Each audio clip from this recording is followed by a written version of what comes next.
नमस्कार मित्रांनो, मी गणेश वानकर इग्नाइट अकॅडमीच्या प्लॅटफॉर्मवर तुम्हा सर्वांचे मी स्वागत करतो। बघा, बीएसएफ कडून जवानची भरती आलेली आहे, कॉन्स्टेबल ट्रेडमॅनची भरती आलेली आहे। जवळपास 3500 प्लस जागांसाठी ही भरती असणार आहे। मग याच्यासाठी पात्रता काय आहे, कोण फॉर्म भरू शकतो, पगार किती असणार आहे, परीक्षा पद्धत काय असणार आहे, शैक्षणिक पात्रता काय लागणार आहे, याच्याविषयीची संपूर्ण माहिती आपण आजच्या या व्हिडिओच्या माध्यमातून जाणून घेणार आहोत। व्हिडिओ तुम्ही शेवटपर्यंत पूर्ण बघा। आणि यासोबतच तुम्हाला माहिती आहे, लवकरच महाराष्ट्रात 13,000 पेक्षा जास्त पदांसाठी पोलीस भरतीची प्रक्रिया ही राबवली जाणार आहे।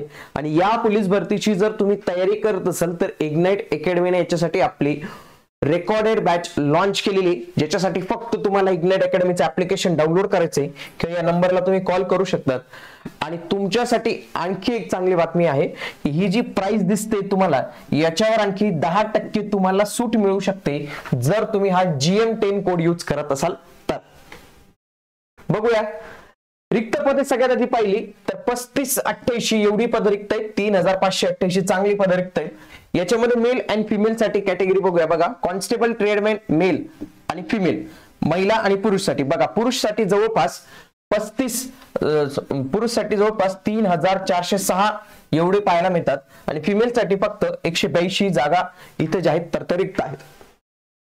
पुढचं पुरुषचे कॅटेगरी वाईज आणि ट्रेड वाईज जर पाहायला गेलं तर अशा पद्धतीचा हा टेबल आहे। वाटल्यास तुम्ही याचा एक स्क्रीनशॉट घेऊ शकता, तुम्हाला कामात येईल। जसं जसं कोबलर म्हणजे मोची, मग ओपन मध्ये किती, तर अशा याच्या 65 जागा आहेत। पुन्हा टेलरच्या 18 जागा आहेत, कारपेंटरच्या 38 जागा आहेत, प्लंबरच्या 10 जागा आहेत, पेंटरच्या 5 जागा आहेत। तर अशा पद्धतीने या सर्व ट्रेड वाईज जागा आहेत आणि या त्यांच्या कॅटेगरी वाईज जागा आपल्याला इथं बघायला मिळतात। त्याच पद्धतीने महिलांसाठी आहे, महिलांसाठी ज्या 182 जागा आहेत तर त्यांचं वर्गीकरण हे अशा पद्धतीने, तुम्ही एकदा व्हिडिओ पॉज करून बघू शकता। पुढे शारीरिक पात्रता पण पाहिजे। बघा, पुरुषांसाठी हाईट आणि चेस्टचा क्रायटेरिया आहे, लक्षात घ्या। इथं 162.5 सेंटीमीटर ही एसटी प्रवर्गासाठी असणार आहे, 76 to 81 एवढं चेस्ट पण लागेल त्यांना। त्याच्यानंतर 167.5 सेंटीमीटर ही कोणासाठी आहे, बाकी जी जनरल कॅटेगरी आहे तर त्यांच्यासाठी हे फिजिकल क्रायटेरिया जे आहेत। महिलांसाठी एसटी मध्ये असेल तर 150 आणि जनरल साठी 157 सेंटीमीटर हाईट असते। पुन्हा रनिंग जर आपण पाहिली तर 5 किलोमीटर रनिंग करावे लागते 24 मिनिटात आणि महिलांना मात्र 1.6 किलोमीटर रनिंग ही 8.5 मिनिटात जी आहे तर ती कव्हर करावी लागते।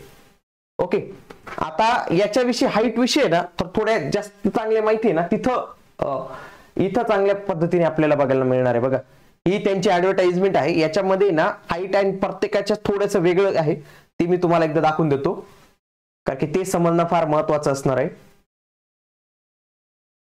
बघा, इथं थोडंसं वेगळं पॅटर्न आहे तर तो तुम्ही समजून घेतला पाहिजे। बघा, पुरुषांसाठी हाईट किती लागणार आहे, फक्त 165 सेंटीमीटर, किती 165 सेंटीमीटर।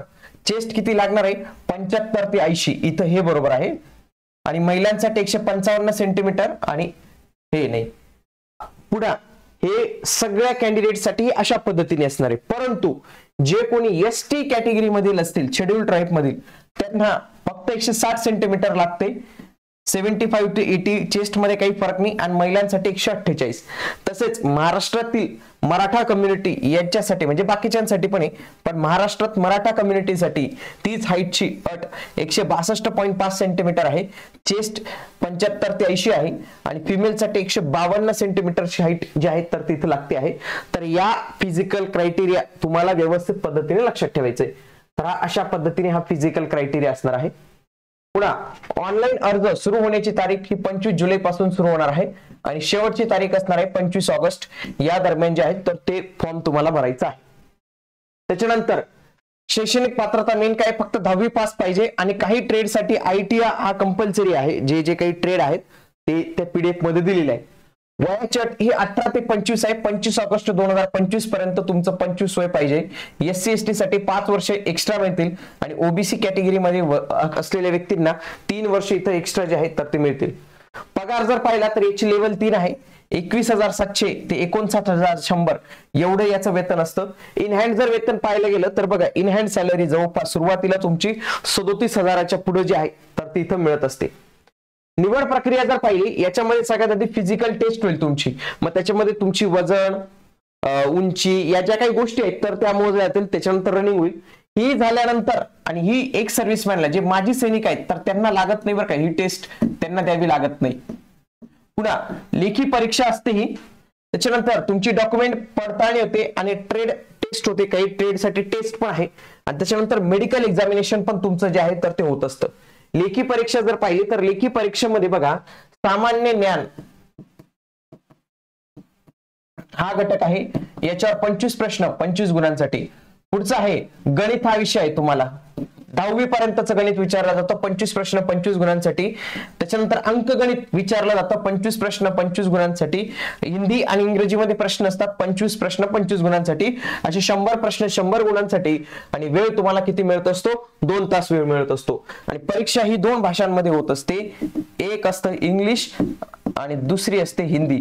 या 2 मीडियमच असतात, जिथे मराठी मीडियम जे आहेत तर ते असत नाही. परीक्षा शुल्क इथं 100 रुपये आहे. ओके, तर अशा पद्धतीने या गोष्टी जाणून घेतल्या. बघा या पीडीएफ मध्ये संपूर्ण माहिती जी आहे तर ती दिलेली. ही पीडीएफ तुम्हाला आपल्या टेलिग्राम ग्रुपला जे आहे तर ते बघायला मिळेल इग्नाइट अकॅडमीच्या. तर तुम्ही आजच त्या ग्रुपला जे आहे तर ते जॉईन करून ठेवा. ओके, बघा 24 जुलै 2025 रोजी आलेली ही जाहिरात आपल्याला इथे बघायला मिळते. अशाच पद्धतीने महाराष्ट्र पोलीस भरतीची जर तुम्ही तयारी करत असाल ना तर महाराष्ट्रामध्ये देखील चांगल्या पद्धतीच्या जागा येणार आहेत. मराठीमध्ये एक्झाम असणार आहे, इंग्लिश हा विषय नसणार आहे ज्याची भीती असते मुलांना.